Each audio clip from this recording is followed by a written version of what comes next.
Okay, Commissioner, it's that time again for our bi-weekly video. And let me start off by saying to you and all of our moms out there and our mother figures, happy Mother's Day. Thank you, Ken. My baby's just turned 20. And so for those of you who kind of have followed my twins as they've grown up within the department, 20 is a big thing. It's a big milestone. Shout out to all of the moms in the department, especially our foster moms and our facility staff who kind of stand in the gap for moms that might be separated from their children. The work that we do is pretty humbling. And we know we have children in care that may not be with their moms this weekend. So, we also want to be really cognizant of that as we celebrate and take time for our moms and motherhood in general.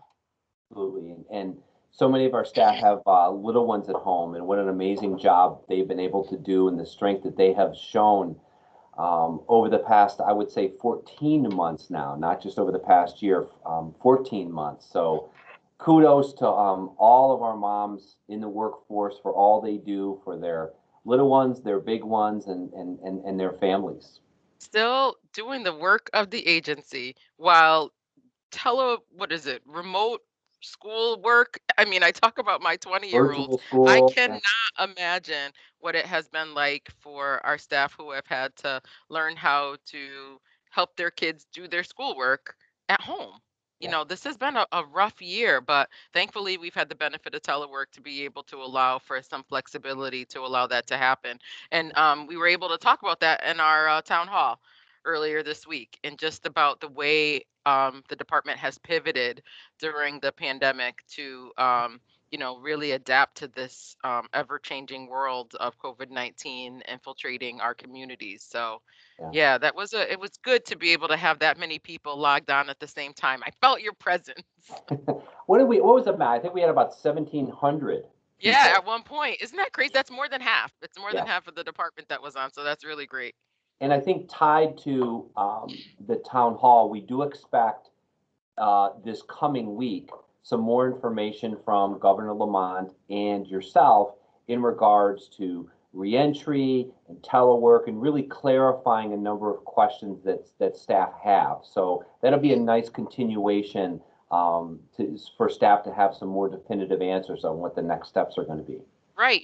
As we talked about on the town hall, that all of this preparation that engineering has been doing, that the senior leaders of the department have been doing as part of our unified command structure over the last year has led us to kind of where we are right now.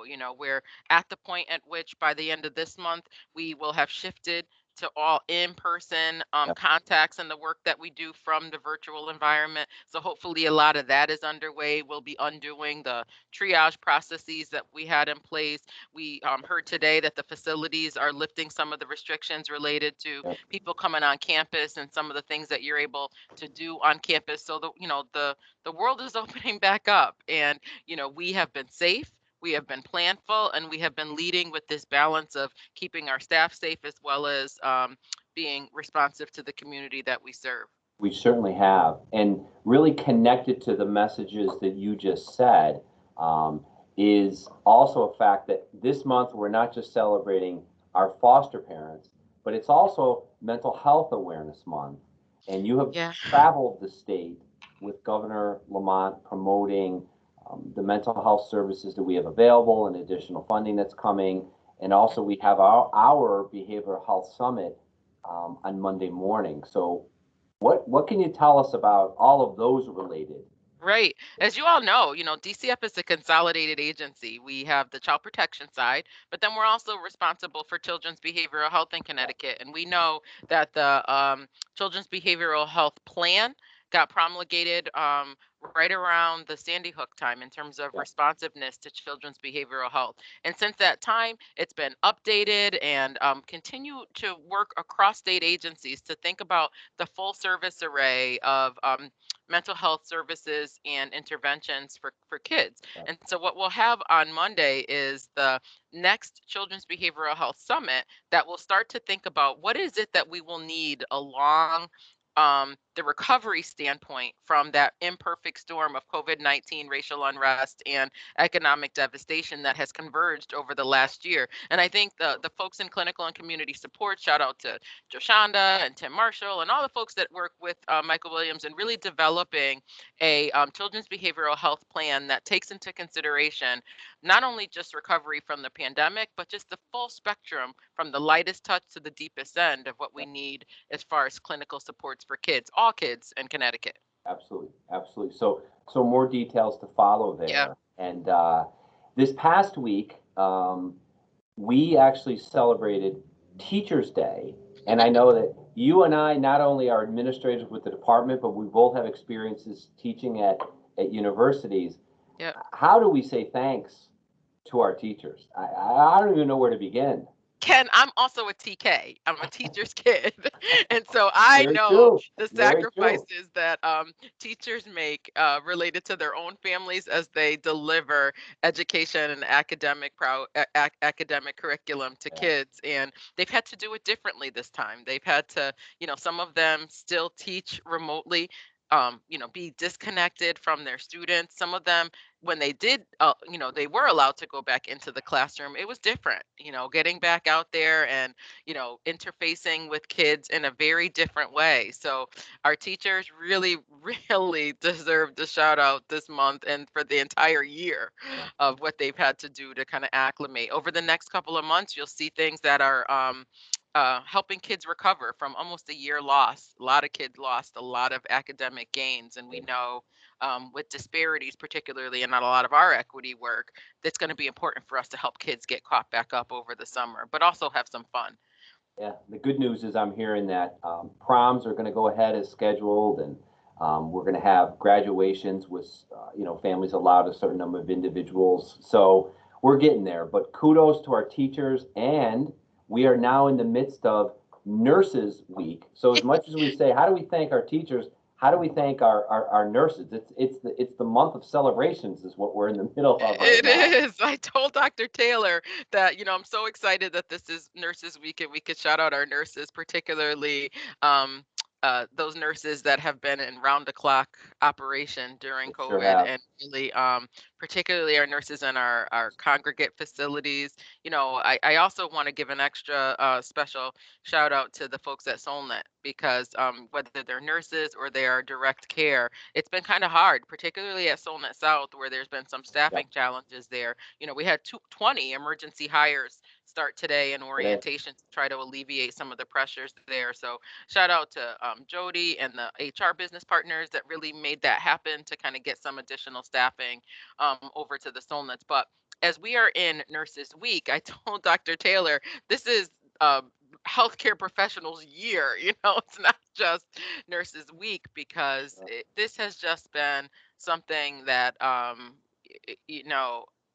we would not have been able to survive as a department without our healthcare professionals No way. and how they've been able to really step up and guide us from a safety standpoint and an understanding and unpacking all the language that we're hearing that we may not have used before, but we certainly know how to use now. Our videos that have been produced about donning and how do you take off PPE? Doffing. I'm probably saying it wrong, Dr. Taylor, don't laugh. But it's putting PPE on I'm and going taking with it whatever off. you said. I'm on a total There's there's a word donning. for that. Donning, like Donning donning the is mask. putting it on, but there's something to take it off. Doffing. Doting? I don't know. But our healthcare people, a shout out to our nurses for Nurses Week because you've taught us a lot over these last few months. Yeah, and you know what I do lose sight of? I thought about this the other day. Is we've asked our nurses, and you mentioned Dr. Taylor, about so much information about how to manage the COVID-19 pandemic, but that's on top of the Regular work work, they do every day right? to assist our young men and women in the facilities and in our regional offices. Yep. So a huge shout out to them. And along the lines of medical news, we are very close to having vaccines approved for youth 12 and up. And we are planning within the department our messaging to make sure that our youth in care who are now within that age group successfully have their vaccine, so we can keep pushing, keep Mm-hmm. ensuring that we are one step closer to the herd immunity Mm-hmm. throughout Connecticut, who is one of the national leaders in the We vaccine, are. like the national leader, I We think. are like number two with the percentage of adults in our state that, have been vaccinated. And we're gonna, I just recently took a credible messenger course about how to have conversations to help people that might have some hesitancy or may need more Yeah, information about the um, the safety of the vaccines. The Solnits just did a vaccine fair where kids over the age of 16 and some additional staff still yeah, got vaccinated there. So we're getting there, and I think the more we can get vaccine into our communities, the lower the transmission rate and the quicker we can get back to some sense of normalcy. We talked about mental health month and mental health awareness. I'm wearing my green yeah. to be Green on. able to, highlight the fact that mental health awareness is wellness.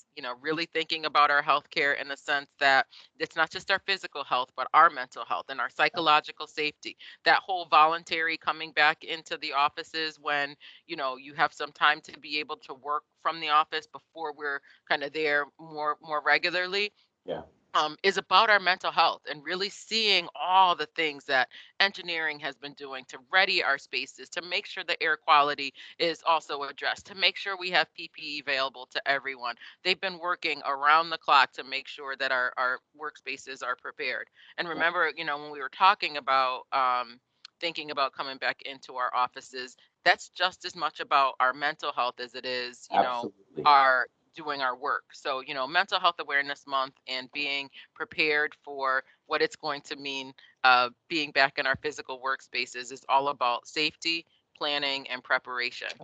Yep, yep. So, that being said, any additional messages that you would like to impart to the staff before we give folks the opportunity to shut off the video Mhm. prior to the statistics? I just again, happy Mother's Day.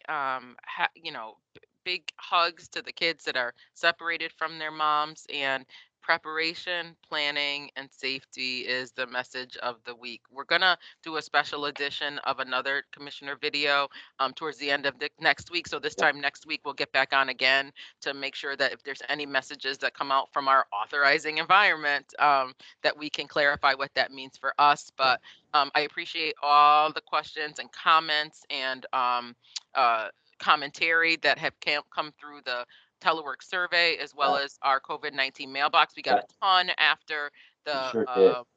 town hall that really helped us understand what people are thinking and how you're able to navigate this different world that we've been living in and doing our work. So more to come, more to come. Yeah, let me second that. Some great information in the COVID-19 mailbox that we could answer, but also bring other people in the department around and put them on notice about what the concerns are. Wait, So there is one awesome. more thing I have to talk about Uh-oh. before we go to the statistics, and that is you never talk about yourself, and I am going to brag about you right now. So the Child Welfare League of America did a conference this year virtually. It's their second virtual conference, and they asked for states to submit just innovation and things that you have done to kind of get through the pandemic. And yours was selected. And when I tell you guys, if you had an opportunity to log on to the CWLA day 2 panel, you saw our very own Bureau Chief of External Affairs, Ken Mysogland, just kill it in the panel that he was Thank you. on, Thank talking about the work of this department. You talked with ease, and I said to you after, the reason why, well, you have that gift, just put it that way. But the reason why I think it was just so natural is because you talked about the work that we see everybody you. doing every day. Yeah, yeah. Great Well, job. first of all, thank you for that acknowledgement. I was humbled, and I've done many things in my career here.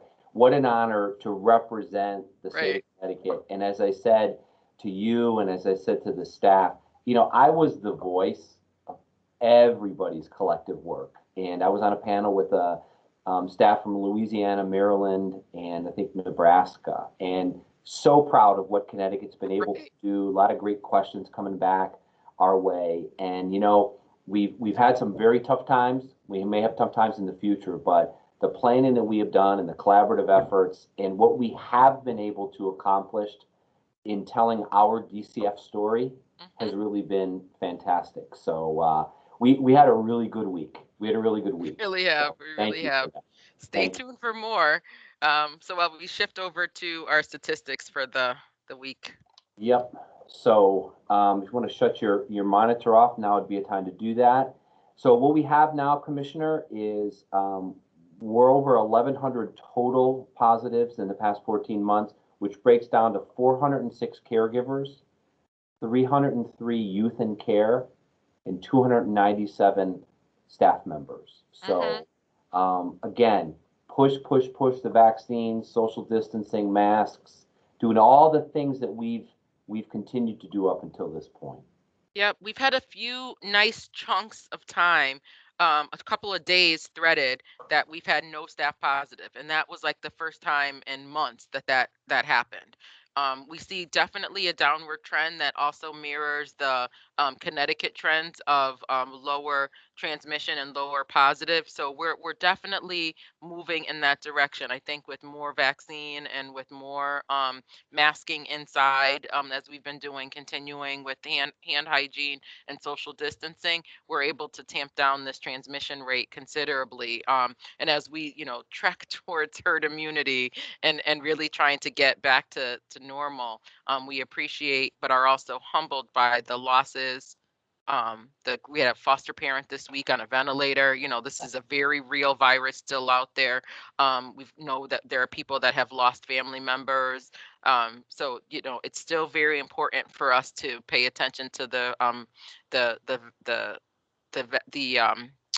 the dangers of Sure. this particular virus, but also the successes that we have been able to navigate it so successfully. So again, thank you, thank you, thank you to our leaders. Thank you, thank you, thank you to our entire workforce, and thank you to the moms.